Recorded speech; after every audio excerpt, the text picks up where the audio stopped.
Este programa puede contener escenas de violencia, no aptas para menores de 12 años de edad. Las opiniones y comentarios vertidos en este programa no son responsabilidad de TV Azteca, sino de quien los emite.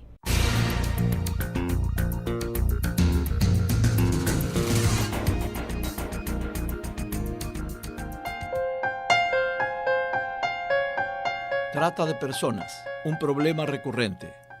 Más de 2,5 millones de personas en América Latina son víctimas de este mal que nos afecta desde tiempos inmemoriales. Un comercio denigrante e ilegal de seres humanos con propósitos de esclavitud laboral, mental, reproductiva, de trabajos forzados y explotación sexual o extracción de órganos para su comercio. Opera esto en varias partes del mundo. Nuestro país y la región en que vivimos no son la excepción, desgraciadamente.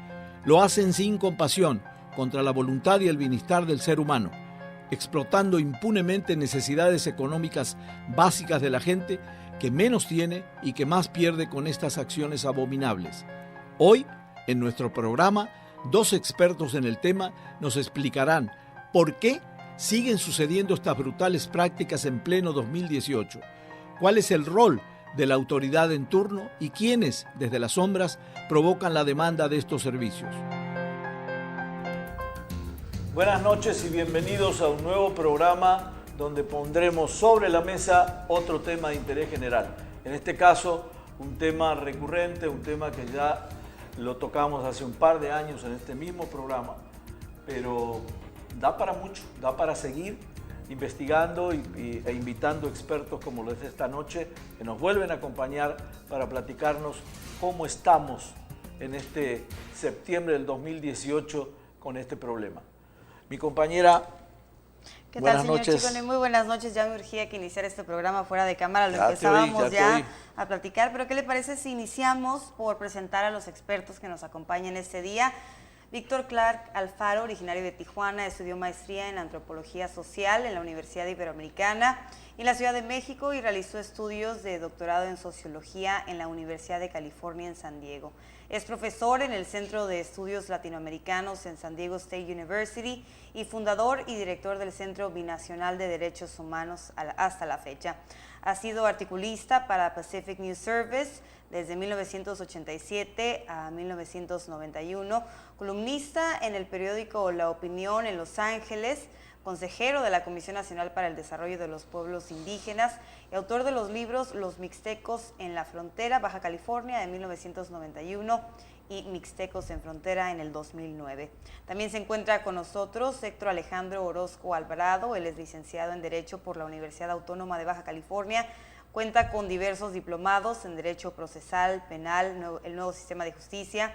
Laboró por 15 años en la Procuraduría General de Justicia del Estado, en donde se desempeñó cargos como agente del Ministerio Público del Fuero Común en la Agencia de Delitos Sexuales y Violencia Intrafamiliar. Es instructor certificado también por el Secretariado Nacional de Seguridad Pública para impartir cursos sobre detección de víctima de trata de personas. Y bueno, hoy le damos la bienvenida a ambos. Buenas noches.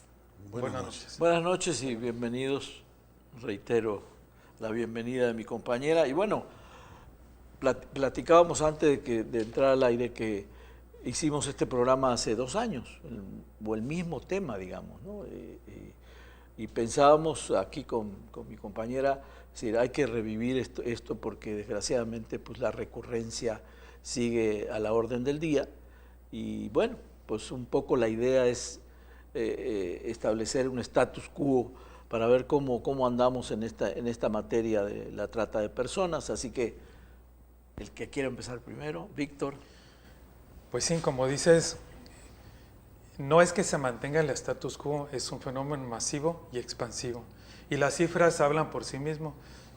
Sigue siendo, después del narcotráfico, el tráfico de armas, el tercer delito a nivel internacional más importante, pero a nivel nacional México ocupa el 5º lugar en trata de personas a nivel mundial. Y también hay cifras que son controvertidas porque no hay datos suficientes que nos indiquen a nivel nacional el número de trabajadoras sexuales o trabajadores en el país. El Senado de la República afirma que en México hay 500,000 de personas en esa actividad, y de estos 70,000. Y afirma el Senado de la República que hay 47 grupos del crimen organizado que se dedican al negocio de la trata de personas con fines sexuales y con fines laborales. El mismo Senado dice que cada año se capta a 21,000 menores de edad, y de estos, de cada 100, 45 son niñas indígenas. Esos son los datos del Senado. Sin embargo, datos de una ONG de la Ciudad de México afirma que en México hay 800,000 personas en trabajo sexual, y de estas 200,000 son menores de edad y el resto son adultos. No coincide con la cifra No, oficial, porque digamos. tenemos un problema de diagnóstico nacional del número real de personas en trata de personas. Lo cierto es que México continúa siendo un lugar donde se genera, donde se transita, de generación de tránsito y de destino de trata de personas. Ha habido avances, no lo dudo, y el licenciado como abogado me podrá seguramente abundar más en el tema. Es cierto, en el 2007 por primera vez se promulga una ley para trata de personas a partir de un protocolo de Palermo que da los instrumentos legales. México lo adopta y se aprueba la primera ley en el 2007. Después, en el 2012, hay una nueva ley que se aprueba, que es la que tenemos a la fecha. Hay varias iniciativas para hacer reformas, pero no obstante, esas leyes son insuficientes para la dimensión del problema. Licenciado. ¿Qué tal? Buenas noches. Bueno, muchas gracias por la invitación. Agradezco el espacio para poder venir a hablar del tema de trata de personas, que aunque es un tema, como dijo, memorial de hace mucho tiempo, aún es desconocido. Falta más difusión del tema. Nosotros vamos a dar pláticas de niveles de tanto escolares como servidores públicos, con trabajadoras sexuales también, a iglesias, vamos a fábricas, vamos con trabajadores del volante, taxistas, y pocos conocen del tema. Si hablamos de modalidades, les explico que son 11 y les pregunto cuántas conocen. Si conocen 2 o 3, parece que son muchas. El problema que sucede en esta situación es que si desconocemos la ley, nos puede ser que seamos víctimas. Y otra cuestión es que nosotros hablamos y promovemos mucho la denuncia anónima, porque a veces las víctimas es muy difícil que vayan a denunciarlo. Entonces, pero tienen que conocer el tema. Si no conoces el tema, ¿qué vas a denunciar? Primero es detectarlo y de ahí a la denuncia. Con ciertos indicadores, no tienen que ser expertos para decir que es trata. Claro. Y les digo, entonces ya nos tocaría a nosotros iniciar una investigación del tema de trata de personas. Aquí, como bien dijo el señor Víctor Clark, aquí somos un lugar de origen porque hay víctimas de aquí que de aquí salen. Somos de tránsito porque por aquí transitan a los Estados Unidos, que es el país donde hay más trata de personas en el mundo. Final. El destino. Y somos también de destino. Aquí traen víctimas a explotar.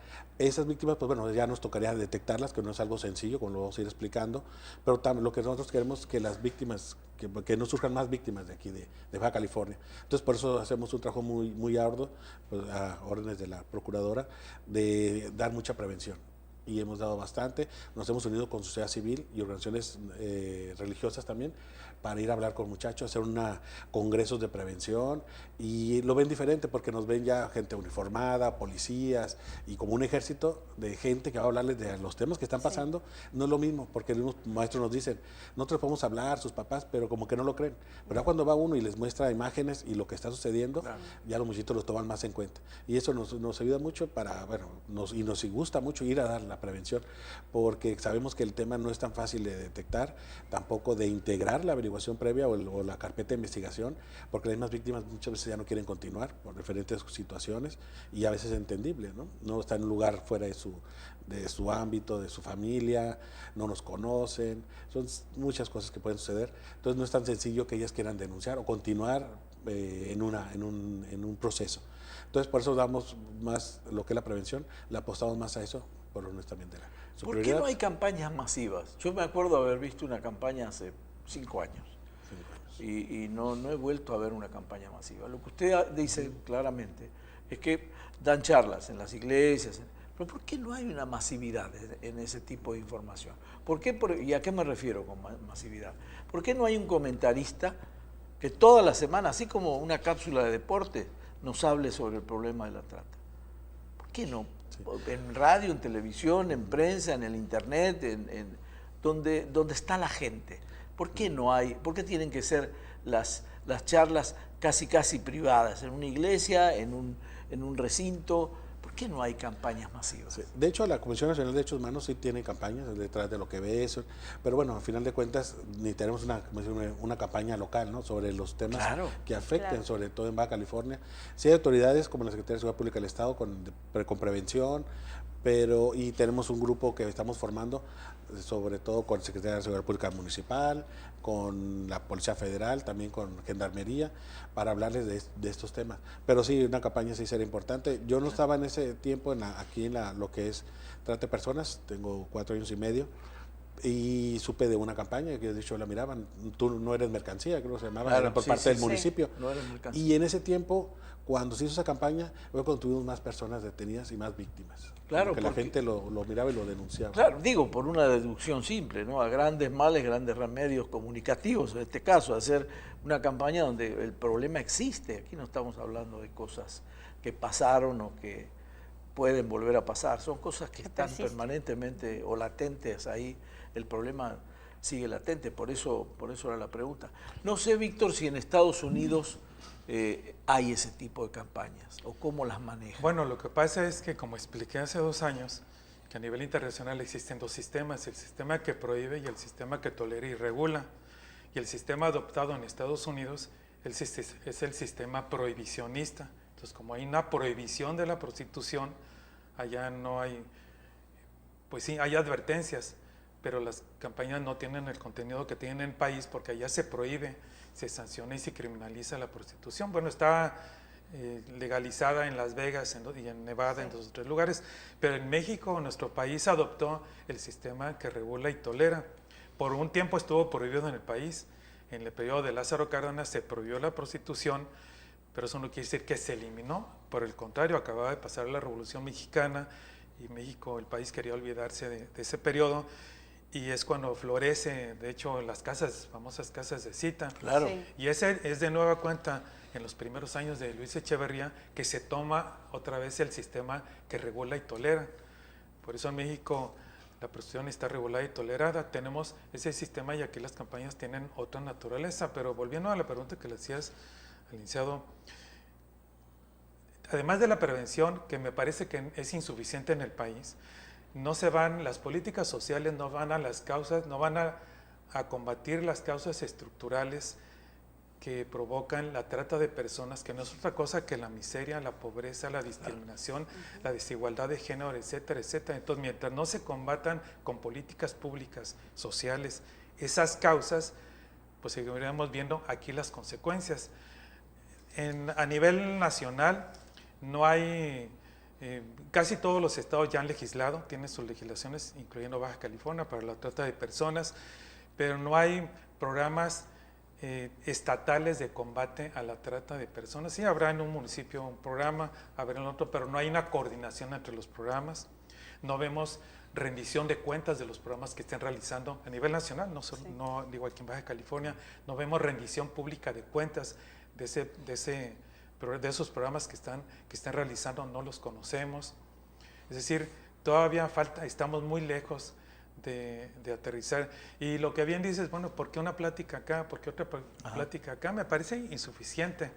¿Por qué? Como tú dices, no hay campañas masivas, porque no hay presupuestos etiquetados para esos programas. O sea, no hay presupuestos etiquetados. Sí, muchos estados como Baja California tienen fiscalías especializadas, como es el caso que dirige el licenciado, pero con escasez de recursos. Yo he tenido la oportunidad de ir a acompañar a una víctima, que el licenciado recordará ese asunto, y me pude dar cuenta que el licenciado, con toda la mejor voluntad y sus conocimientos que tenía, eran él, su asistente, creo que otra muchachita que tenía, y una secretaria, para todo el fenómeno de la trata. Claro. Entonces, pues eso era insuficiente. Claro. La voluntad del licenciado no dudo, pero no es insuficiente para un tema tan importante. Esa fiscalía debería tener un aparato y un presupuesto mucho mayor del que tiene. Entonces yo entiendo que el liceo pues hace lo que puede con lo poquito que le dan. Claro, por eso la pregunta, pues inclusive no es ni me lo tomaría siquiera como un problema de presupuesto,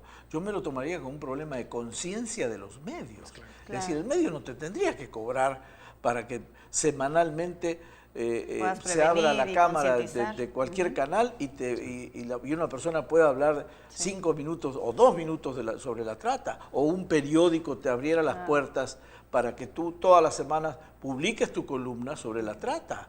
Acá no debe mediar ese tipo de intereses económicos, es una locura, porque es un problema grave, es un problema que hay que atacarlo, y un problema para atacarlo, si no lo difundes, como decían antiguamente, lo que no se dice en publicidad no existe.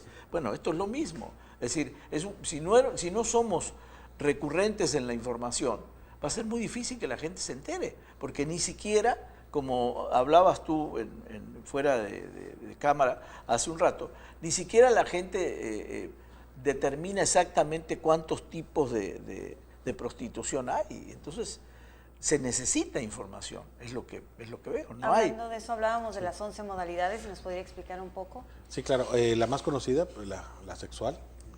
La otra es esclavitud, la servidumbre, los matrimonios forzados, la mendicidad, las experimentaciones biomédicas, la extracción de órganos, las adopciones ilegales, la utilización de menores de edad en delincuencia organizada también, sí, y los trabajos forzados y la explotación laboral.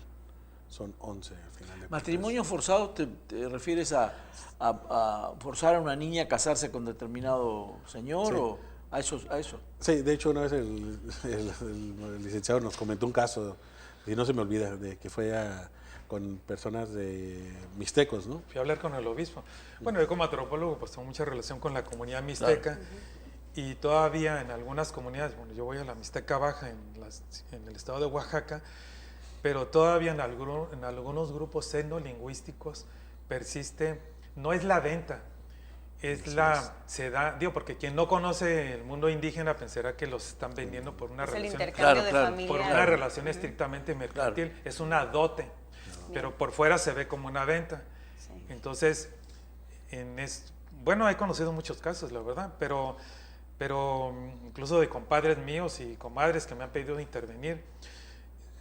Un adulto que se quiere casar con una niña, todavía se da eso en comunidades indígenas. La mayoría de esos casos son en menores de edad. Con menores de edad. Menores. Sí, entonces la familia le pide determinada cantidad de dinero y de comida y demás, y se da la cantidad, se hace es todo un proceso de carácter cultural y social. Consensuado, o sea, Totalmente. ¿De qué edad estamos hablando de esas Pues de niñas? 11, 12, 13 años. Wow. Digo, y a mí me ha tocado ir a bodas de esa naturaleza, y claro, yo he hablado con los indígenas, pero son usos y costumbres, pero eso no quiere decir que porque son usos y costumbres sean justificables, claro, y sean positivos, ilegales. pero ese también tiene que ver con la estructura machista y Sí. paternalista Del que país. se tiene en este país. Entonces sí, claro, eso se da con algunas comunidades indígenas todavía en el país, y hasta hace poco tiempo se daba en Tijuana con algunos grupos indígenas que tenemos en la ciudad, que ahora tenemos 52 grupos etnolingüísticos en Tijuana, entonces todavía con algunos de ellos todavía se dan esos mecanismos para casar a una niña con un adulto sin que la niña ni siquiera haya tenido relación ni lo conozca, porque son las negociaciones entre los adultos. Sí, claro, bueno, hasta hace un par de años en algunos sectores de comunidades mixtecas muy tradicionales estaban pidiendo por la niña alrededor de $7,000, $8,000. Entonces el joven, el que se iba a casar, pues se cruzaba como documentaba para juntar el dinero, regresar al año y dar el dinero para... Iba a trabajar únicamente para conseguir Sí, a la niña. Sí, claro. Ahora, Sí.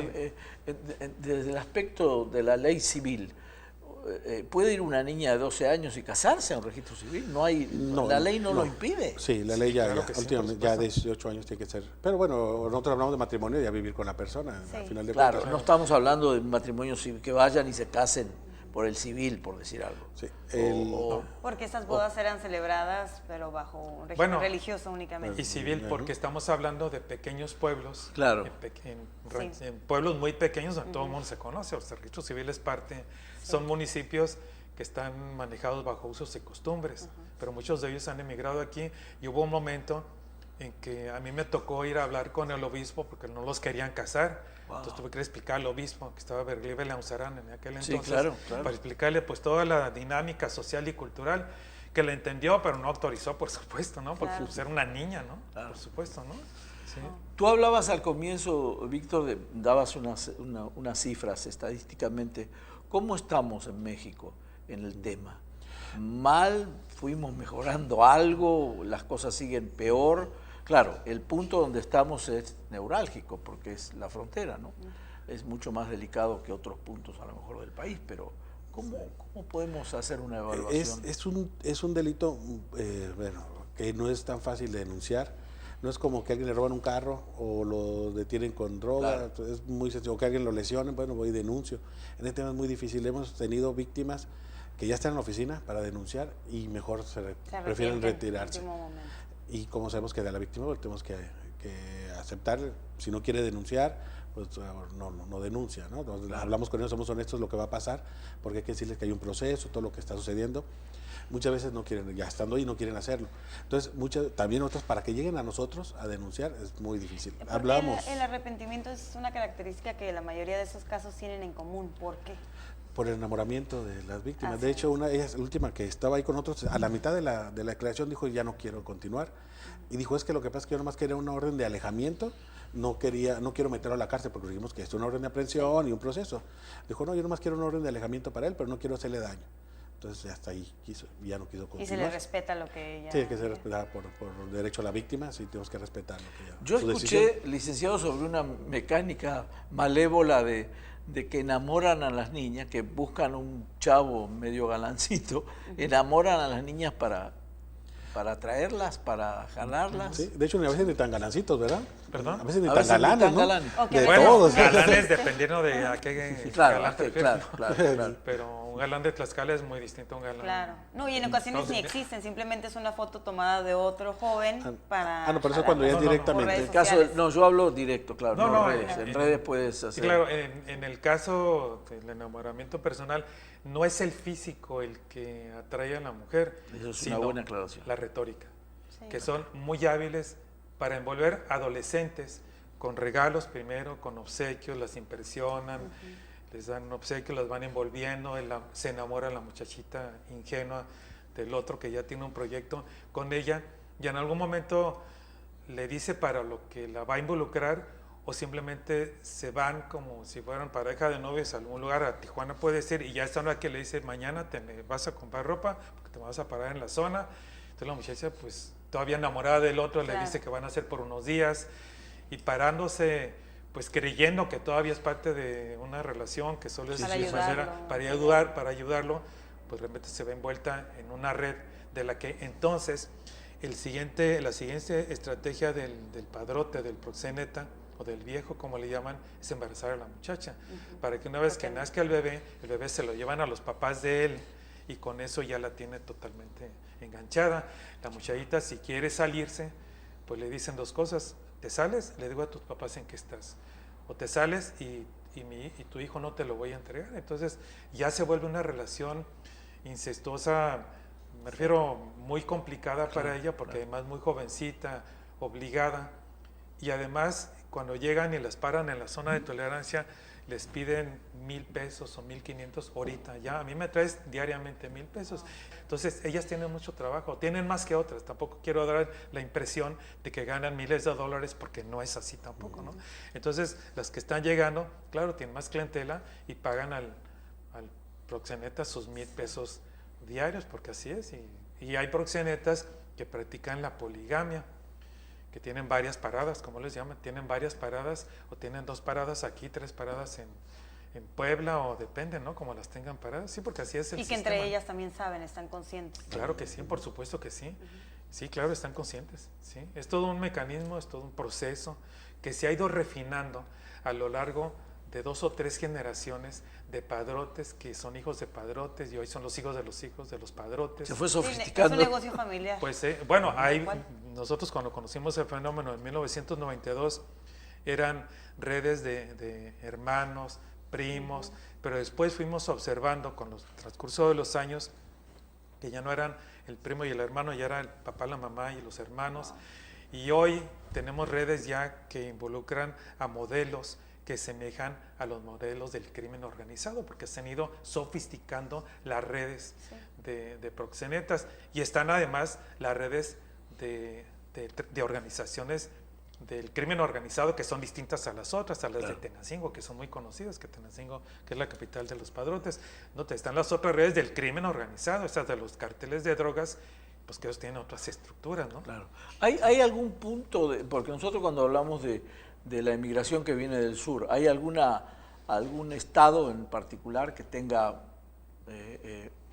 que exporte más? Sí, sobre todo los estados del sureste. Tlaxcala, Puebla, Oaxaca, Chiapas, Guerrero, Veracruz, también tenemos gente de ahí, de Veracruz. Sí, y los tratantes parece que tienen una lista de verificación, una checklist, y buscan mujeres que son divorciadas y con hijos mejor, que no tengan papá o hermanos, que no tengan parientes en la política, que no tengan parientes policías también, porque después es más fácil que los sigan. Claro. De hecho, uno de los asuntos que tuvimos, uno de los tratantes se metió a trabajar en una fábrica para buscar a la víctima. Y la muchacha que encontró a la víctima era una muchacha que ya tenía un niño, ya había tenido un divorcio. Y todavía nos dijo aquí, no, es que de entre todas las muchachas me escogió a mí, como que ella piensa como que la escogió por bonita, pero la verdad no estaba bonita. Pero la escogió por la lista, entonces más fácil y más vulnerable, y sí, se la trajo para acá para estarla explotando. Pero hasta entran a trabajar con tal de buscar a su víctima. Hay historias terribles, pero me imagino, está muy entretenido esto y muy informativo sobre todo, pero vamos a un corte y regresamos enseguida, no se vayan por favor.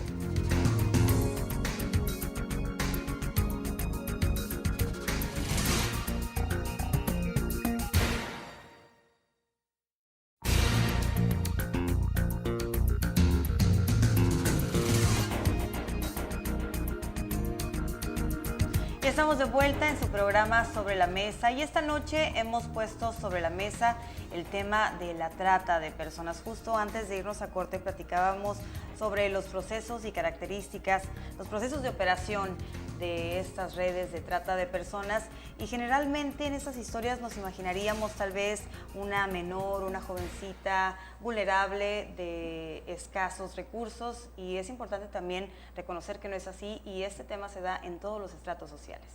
Sí, también es importante decir que el modus operandi, sobre todo en el sur de la República, es por medio del engaño, porque hablan de la panel blanca, que se la roban. La famosa panel blanca. Sí, y la verdad no es la forma, porque no van a tener una persona siendo víctima desde el punto donde es reclutada hasta acá, porque puede hablar con la policía. Entonces viene engañada a final de cuentas. Si tú te acercas a una víctima, de hecho tuvimos una situación así, la muchachita lo que menos sabía era lo que venía a Tijuana. Ella sabía que venía a Tijuana a conocer al novio y a conocer Tijuana. Pero una de las personas que venía con él dijo, no, es que la persona es un explotador, pero allí la chamaquita no sabía nada. Entonces, por eso lo hacen de esa manera. Vienen engañadas para que no digan, al final de cuentas, lo que está pasando. Claro. ¿Cómo se castiga, cómo castiga la ley al que demanda el servicio? Mire, para el cliente el que utiliza los servicios a sabiendas que es una víctima, porque igual puede utilizar los servicios de una persona y no le dice nada, tanto hacen su acuerdo y tienen las relaciones, y él no va a saber que es una víctima porque nunca se lo dice. Pero cuando la persona le dice, soy una víctima, apóyame, ayúdame o haz esto, y aún así utiliza los servicios, la ley la castiga con una penalidad de 2 a 40 años de prisión. Aquí en la ciudad de Tijuana tuvimos ya una sentencia contra un cliente que utilizó los servicios de una niña de 13 años. Ahí en ese caso no se pudo localizar a los demás clientes porque la mamá lo utilizaba en la zona del Bordo, con los malvivientes de ese, entonces era muy difícil detectar los nombres y quiénes eran. Claro. Pero este era un vecino y ese vecino se pudo detectar. Se le castigó. Y le dieron 14 años de prisión. Y en la ciudad de Mexicali obtuvimos una orden de aprehensión contra un cliente también. Entonces, y también estamos en contacto con las autoridades norteamericanas, con las autoridades de trata de personas, porque muchas veces tienen los clientes, nosotros tenemos a las víctimas. Entonces también para que se promueva ya del tema de que el cliente es castigado acá en Tijuana, bueno, en Baja California y en México. Que sepan que no es llegar y aquí está prohibida, la presión está permitida, por decirlo de una manera, o no se castiga, y podemos utilizar menores, o sea, que sepan que aquí se les puede castigar y es una penalidad bastante alta. De hecho, el siguiente vamos a tener un entrenamiento con autoridades y policías de Estados Unidos para hablar de esos temas también. Y ahora con la llegada de las redes sociales se pensaría tal vez que por el uso de la tecnología sería aún más fácil dar con los clientes o con los proxenetas, pero no, es mucho más complicado, ¿cierto? Sí, en las observaciones que hemos tenido que involucra redes sociales es mucho más difícil, porque a veces buscamos dónde salieron las fotos o dónde se están transmitiendo, y el servidor nos apareció en una de las ocasiones en Islas Canarias, en otra ocasión en Alaska. Entonces, para seguir la huella es muy difícil. Para pedir información, pues se tiene que hacer por medios consulares, y eso es bastante difícil. No es algo muy sencillo. Lo que nosotros vamos con jóvenes, sobre todo de preparatoria y secundaria, para concientizarlos, porque muchas piensan que nadie se va a dar cuenta de lo que está sucediendo cuando son captadas por redes sociales. Una ocasión una muchacha nos dijo, le di like a una bolsa en Facebook, y me llegaron solicitud de amistad y pidiéndome que si quería trabajar, o sea, ofreciendo trabajo de acompañante. Entonces se dieron rápido, o sea, parece que tienen ahí filtros para cuando alguien quiere algo, llegar a la vulnerabilidad de las muchachas. Tienen necesidad de traer buena bolsa, buen teléfono, por ahí llegaron.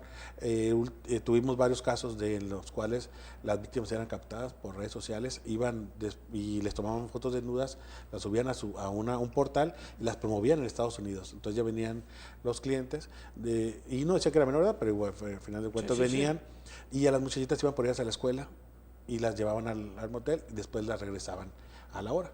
Entonces decían, nadie se va a dar cuenta, pero el problema viene cuando las muchachitas ya no pueden salir o se dan cuenta en su casa, y todas esas fotos desnudas se empezaron a subir a su Facebook, y ya lo que era algo tan clandestino se convirtió en un gran problema psicológico para ellas y su familia, a final de cuentas. Entonces por eso era concientizarlos de que no es tan sencillo, yo hago algo y no me pasa nada y nadie se va a dar cuenta, porque esas fotos de todos modos las van a seguir por siempre. Esas fotos se quedan ahí en internet. Sí, las siguen explotando. Cuando llega a hacer algo alguien, ahí esas fotos van a salir a flote. Víctor, ¿y la explotación de personas en el orden laboral sigue siendo un problema? Por supuesto, es un problema en el país, ¿sí? Pues aquí el ejemplo más cercano es el del Valle de San Quintín. El Valle de San Quintín, a pesar de todo lo que se dio, bueno, en Chihuahua hay menores trabajando en el campo. En México, por cierto, no ha firmado un protocolo, es el 2012, creo, de la Organización Internacional del Trabajo. Y en el país sí tenemos ejemplos de ese tipo de explotación. San Quintín es el ejemplo más cercano. Lo que pasa es que San Quintín, como está fuera de las zonas urbanas, no sabemos lo que pasa en San Quintín, porque no llegan noticias, los periódicos no publican nada en la frontera de San Quintín. Pero por muchos años San Quintín fue el lugar de trabajo de menores de edad. Ahorita ya ha disminuido mucho porque hay presiones del lado norteamericano por los productos de exportación. Los mismos norteamericanos han obligado al gobierno mexicano a que los productos no estén cultivados por menores de edad, pero se siguen dando condiciones de explotación laboral en el valle, porque tiene una condición: la mano de obra en el valle tiene la característica de ser indígena, en su gran mayoría, sobre todo mixtecos principalmente. Hay triquis, que son de Oaxaca, y un reducido número de purépechas o tarascos del estado de Michoacán, y su condición de indígenas y la falta de conocimiento de sus derechos, aunque ya afortunadamente hay procesos de organización porque surgió un sindicato muy importante de trabajadores agrícolas. Sin embargo, siguen apareciendo condiciones de explotación laboral que permiten que se den por el aislamiento y los intereses de las corporaciones transnacionales en el mundo de la agroindustria, asociadas a capitales locales que tienen intereses muy fuertes de carácter político con el gobierno del estado para proteger esas violaciones. Por eso ocasionalmente vemos en la prensa, o sabemos los fronterizos, de explosiones sociales como las que supimos de hace 2 años y medio, porque llega un momento que explotan, ¿no? A mí me tocó participar, yo fui muchas veces al Valle de San Quintín como antropólogo en los 80s y en los 90s, y vi muchas ocasiones las condiciones miserables de trabajo en los campos de vivienda, las galeras que les llaman, que les proporcionan los mismos patrones, y con pues todo un proceso de explotación, tiendas de raya, todavía se siguen reproduciendo. Sí, claro, existe. Y en el caso de la Procuraduría, en el caso de denuncias en el aspecto laboral, ¿sí tienen?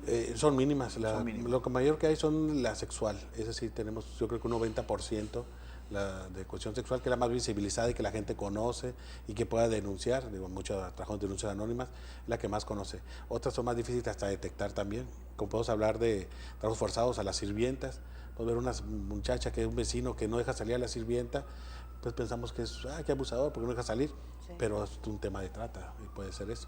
Entonces son temas normales, podríamos decirlo, normalizarlos, pero en realidad son sí. temas de trata de personas, porque no los desconocemos. Entonces también esos temas son difíciles de detectar y de denunciar, sobre como dice los indígenas, llevan a una persona que es el líder y lo que se dice líder es lo que se hace. Hablábamos también de quienes son víctimas y quienes no son víctimas, ¿cierto? Claro, y eso es bien importante porque si uno no conocemos ese mundo del trabajo sexual, uno pensaría que todas están obligadas y forzadas y amenazadas a ejercer la prostitución. Sin embargo, no es así. Hay un número importante de mujeres que por decisión personal ejercen el trabajo sexual. Y voy a poner 2 ejemplos. Perdón que te interrumpa, ese dato a mí me impresionó, que lo platicaste hace un rato fuera de cámara, pero la verdad me impresionó porque no pensé que sucediera eso, sinceramente, disculpa. Pero, sí, José, y quiero poner 2 ejemplos. A la zona norte, la zona de tolerancia, hay mujeres de 60, 70 años que ejercen la prostitución, que no están registradas en servicios médicos municipales, pero que van a la zona 2 o 3 veces a la semana. Nadie las obliga a ir, más que la pobreza y la miseria en la que viven en sus casas. No van por redes de padrotes, no vienen a través del crimen organizado, van porque tienen una necesidad económica. Van, caminan por la zona. Si uno no conoce el entorno, pensaría que la anciana que va a un lado de mí, pues es una anciana que va transitando, que va al mercado, no se va a alguna cosa. Sin embargo, hay ancianas que por voluntad propia van a la zona para conseguir una clientela cautiva que finalmente también las busca, porque todo el mundo tiene sus gustos. Y las señoras, de las que yo conozco varias, que somos amigos, cobran entre $3 y $5. Claro, no tienen un atractivo visual, tampoco se van a una minifalda ni escotes pronunciados, pero las señoras buscan a la clientela, y hay clientes que ya las conocen y las buscan. Bueno, uno pensaría, una señora de 70 años que va a la zona 2 o 3 veces a la semana, que cobra $3 por una relación sexual, es víctima de la trata de personas. O sea, la señora fue de manera voluntaria, no está siendo obligada por nadie. Bueno, ese es un caso.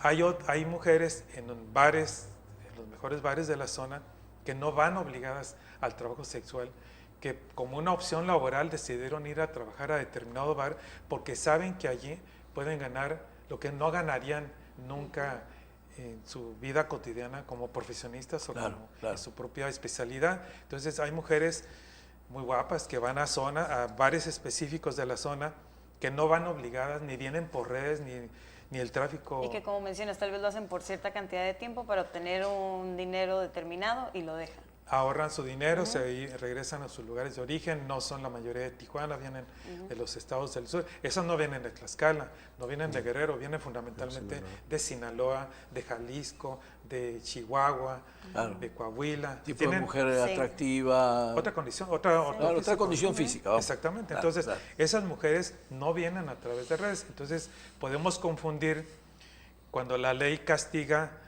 Y me parece a veces injusto porque hemos conocido casos en la Ciudad de México donde se castiga el trabajo, o sea, hay que castigar la trata, pero no el trabajo sexual, porque hay trabajo sexual que es voluntario, es opcional.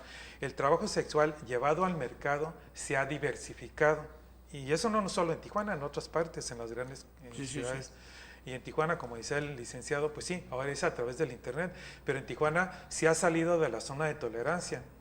Hay hoteles, hay una proliferación de hoteles aquí en la ciudad de Tijuana, hay hoteles que tienen mujeres en el lobby, hay amas de casa que ofrecen servicios a través de las redes, hay ahora mujeres en el internet, o sea, se ha diversificado las que todavía... Y se ha extendido por lo que veo. Se ha extendido porque, claro, porque también tiene que ver con procesos de globalización, con las crisis económicas recurrentes, con los fenómenos migratorios, con las estructuras familiares, tiene que ver con un conjunto de factores que provocan que el mercado se esté alimentando con una oferta constante entre las que van de manera voluntaria y las que ingresan de manera obligada. Provocan que la oferta sea muy diversa. Aquí en la ciudad de Tijuana la oferta es tan diversa que los clientes pueden ir con mujeres de todos tipos, desde la más sofisticada hasta la más humilde, hasta la más anciana, o sea, hay para todos los gustos. Hay un menú muy Así que Tijuana es famoso por su cartera de clientes. Bueno, Tijuana está considerada como foco rojo, como Cancún, como Puerto Vallarta, es como destino turístico. Tijuana está considerada como uno de los lugares importantes del fenómeno de la trata de personas con fines sexuales, menores de edad. Bueno, aquí hay trabajadores sexuales transgéneros, mujeres transgéneros en prostitución Ese también, es otro que no vienen, que hoy tuve una reunión con ellas, por cierto, que no vienen a través de redes de proxenetas, y tampoco y pudiéramos confundir que hay redes que las traen, no, muchas vienen de manera voluntaria, que algunas tienen sus parejas, sí es cierto, pero muchas no tienen parejas, ellas están ejerciendo porque es una opción laboral, sí, claro. ¿Qué de los derechos de esta opción laboral? Pues es una opción laboral. ¿Cómo se encuentran sus derechos? Pues muy vulnerados, porque quien está en prostitución siempre será objeto, en primer lugar, del estigma. Entonces ya cargas el estigma y eso pues ya es un peso importante, ¿no? El señalamiento público, el abuso del misógino que contrata a una mujer y que tú no sabes que un misógino en el cuarto te puede hasta matar. Claro. En las últimas semanas han matado a 3 trabajadoras sexuales en la zona. Eso te iba a preguntar, el índice. Bueno, que han estado a lo mejor en el lugar equivocado, una balacera, y no las mataron porque eran trabajadoras sexuales, hasta lo que sé, porque también hablaba con trabajadoras sexuales, pero estaban en medio de una balacera y han matado a 3 y han sido trabajadoras sexuales. Bueno, sospechamos que no es por su condición de mujer y de trabajadoras sexuales, pero también se exponen a las enfermedades de transmisión sexual, que ese es otro problema muy grave, porque muchas no tienen educación sexual y muchas no se van al cuarto con condón, porque hay clientes que prefieren pagar más para irse sin condón. Para evitar, claro. Sí, entonces, claro. Y el otro problema es el abuso de autoridades en contra de ellas, que ahorita no hemos escuchado eso. Hubo por mucho tiempo abusos aberrantes y escandalosos. Ahorita no, afortunadamente un grupo ya está organizado, nosotros hemos estado muy al pendiente de ellas y también de las trabajadoras sexuales transgénero, pero por mucho tiempo la autoridad abusó de ellas de manera brutal en la ciudad de Tijuana. Y no solo sucede en Tijuana, en otras partes del país. Y comentabas que la modalidad de pago hacia sus proxenetas es solo un depósito de hasta menos de la mitad de lo que ellas recibieron. Sí, bueno, se van especializando. Muchas veces las tratantes no están aquí en la ciudad, están en otras partes porque van a buscar otras víctimas y tienen víctimas en otras ciudades. Y lo que hacen las personas, ya sea les entregan su tarjeta de débito por una cuenta, ahí depositan ellos sacan dinero allá, o con depósitos también, o sea, no necesariamente ven aquí. ¿Qué tal la sofisticación? Sí. Y la fidelidad que ellas les tienen a ellos, inclusive conocerlos, pero se sienten protegidas. De hecho, tuvimos una muchacha que tiene 33 años, de los cuales 13 años fue víctima de explotación. El tratante ya no la buscaba, ya tenía otras víctimas, ya no la buscaba, y la muchacha nos dijo que su vida no valía nada porque el tratante no la buscaba. Porque sentía esa necesidad de seguir siendo explotada. Claro, cuentas ya dejó eso, pero ya nos enteramos que ella buscó otra persona que le está haciendo lo mismo. Al final de cuentas le da dinero a la persona, entonces como que viven ya en ese nivel. ¿Hay apoyo de médico psicológico en estos casos que provee el gobierno para estas chicas que quedaron? Sí, el problema es que a veces ya no quieren ir. No quieren estar yendo, pero sí, eso, de hecho, de inicio, de emergencia, se les da un apoyo psicológico, se ocupan, comida, lo que tiene que dar, y después unas terapias para ellos. Y si se van de la ciudad, nosotros damos un oficio y le damos sus copias para que cuando llegue a la ciudad, a la destino, hable con el Ministerio Público para que le den atención psicológica en atención a víctimas. Pero pocas son las que lo buscan. ¿Es difícil reintegrarse de parte de ellas a la sociedad nuevamente? Sí, de hecho, hemos tenido víctimas que ya llegan allá a su domicilio y después se regresan, porque con lo que ganan allá, dicen, gano 600 pesos en el sur, tengo un hijo y no me alcanza, mejor vengo aquí y vuelvo, como dice, a lugares a trabajar donde van a pagar mucho más, con un servicio sexual, casi gana lo que gana todo el mes, toda la semana, entonces mejor se regresa a trabajar en eso. Ahora, siempre que hablamos de trata, pensamos inmediatamente en mujeres. ¿Qué hay de los hombres? Yo no conozco en Tijuana hombres, debe haber en el internet, seguramente en las redes, pero físicamente parados en la zona no. Y yo no sé que estén en bares tampoco. En la zona de tolerancia, no, yo no sé si... Debe haber, yo no conozco ese mundo de hombres en prostitución, pero debe de haber, porque una ciudad tan cosmopolita como Tijuana y con todas las fantasías sexuales que debe haber aquí, pues debe haber seguramente un segmento de mercado que está ahí presente, como sucede en muchas ciudades hoy, ¿no? Sí, pero también quiero enfatizar que me parece muy bien lo que hace el licenciado, pero también es cierto que la ley ha sido insuficiente para castigar el fenómeno de la trata, porque no garantiza la reparación del daño, porque en el caso que tuvimos con el licenciado, que llevamos a una víctima, una amiga mía que es del grupo que nosotros defendemos, la denuncia salió contraproducente, porque ellos hicieron todo su esfuerzo, pero a la hora que pedimos al licenciado protección para la víctima, como carecen de personal suficiente, pues de modo que le pusieron policía para que la cuidaran. Claro, claro. Entonces, como no hubo protección de la víctima meses después fue golpeada, suponemos que por los proxenetas, estamos seguros que así fue, y la pusieron en tan grave riesgo a su integridad que el mensaje que envió a un grupo importante... Es ya no denunciar. Exactamente, pues un grupo importante de la zona que la conocen y que nos conocemos, dijeron, no vamos a denunciar, pues si no hay una protección. Entonces, la ley todavía requiere más afinarse, pero además, fiscalías como las que dirige el licenciado requieren de mucho más apoyo porque no hay una protección, queda en la total indefensión, y en ese caso, al proxeneta finalmente no se le castigó. Vino un abogado desde Tlaxcala a hablar con el licenciado. El proxeneta me habló por teléfono, no para amenazarme, para decirme que cómo era posible que lo estuvieran denunciando, pero la mujer quedó en la total indefensión, entonces todavía falta mucho, ¿no?, para la protección. No se le reparó el daño y la repetición del daño tampoco. Entonces todavía falta mucho, y apoyos económicos sobre todo. ¿Estos grupos organizados son capaces de amenazar a la autoridad? Claro. Hasta el momento yo no he tenido ninguna amenaza. Creo que no tenemos contacto con ellos. Porque nosotros ya lo mandamos al juez, no se entera, al final de cuentas. En esa ocasión sí se enteró, pero nosotros mandamos la orden de aprehensión al juez y ya llega a otro Víctor, nivel. ¿recibiste amenazas o...? No, porque como yo le comentaba al inicio antes de entrar al programa, que como antropólogo social y muy interesado en el fenómeno del trabajo sexual, pues he tenido la oportunidad de conocer a los padrotes. Entonces yo los conozco. No conozco el mundo de padrotes, pero conozco un grupo de ellos, de varios pueblos del sur, que me han permitido, como antropólogo social, conocer ese mundo a través de múltiples pláticas y tomar notas, porque ellos saben que yo no los voy a denunciar, que mi interés en ese momento en particular pues es el del antropólogo que está estudiando como un fenómeno social, como un fenómeno. el fenómeno, para poder entenderlo mejor. No, a mí no me han amenazado, absolutamente para nada. Ahora, el modo de operación de aquellas chicas que vienen del sur, inclusive de otros países, llegan aquí a la frontera, ¿cómo es que logran cruzar al destino final, que es Estados Unidos? Pues muy simple, pues contratan a polleros, y polleros que se las llevan al destino donde quieren que vayan. Hay una cantidad que va a Nueva York, van a Atlanta, Las Vegas, Los Ángeles. No, pues se contratan a polleros. Los polleros, como todos los polleros, pues llevan a clientela, no preguntan si la clientela es terrorista o es... Sí. Ellos simplemente cruzan, que es su trabajo, cruzar gente. Pero contratan a polleros y se las llevan a las muchachas a donde van destinadas.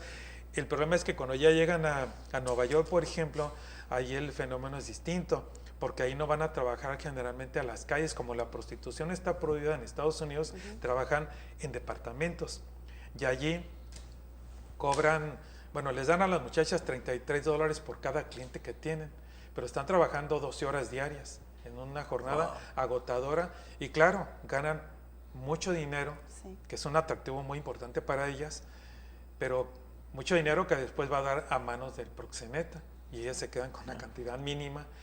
Y a costas también de la salud. Sí, porque son ahí, pero como yo he platicado con ellas cuando ya están allá y nos hablamos por teléfono, porque siempre les pedimos que por favor nos digan cómo les está yendo, me dicen, Víctor, no es como en Tijuana, son generalmente las que están en prostitución callejera por las zonas de donde vienen mujeres muy conservadoras, tradicionales y católicas, y la relación sexual siempre será en las mismas posiciones, de manera muy conservadora, pero cuando están allá se ven obligadas a hacer todo tipo de relaciones de las que no estaban acostumbradas. Así que es de alguna manera un poco más segura aquí en Tijuana. Bueno, aquí tienen un poquito más de libertad, para allá están encerradas y muy controladas. En departamento las llevan, las traen, viven en departamento, las llevan al departamento donde van a trabajar. Sí, es otro mundo, es de una sobreexplotación. Es un problema y la pregunta es para los dos para cerrar, porque está tan interesante que se nos comió el tiempo. Es un problema de gobierno, es decir, estamos próximos a estrenar gobierno nuevo. ¿Será que hay que implementar otros sistemas? ¿Será que hay que ajustar la ley en este sentido? ¿Cómo ven la llegada de un nuevo gobierno en este sentido? ¿Puede cambiar la cosa o no es cuestión de que un gobierno diga sí o no? ¿O seguimos o...? Pues ajustar la ley, sí. Nosotros como operadores de la ley nos damos cuenta de que hay varios errores. No está todo mal, claro, pero hay varios errores que sí nos dificulta para los procesos, definitivamente. Del nuevo gobierno, yo no he escuchado que hayan hablado del tema de trata hasta el momento. No sé, hay que darles tiempo. Todavía, como les dicen, todavía no llegan y vamos a decirles que por qué no lo han hecho. Vamos a darle tiempo, pero sí, yo creo que sí va a ser importante.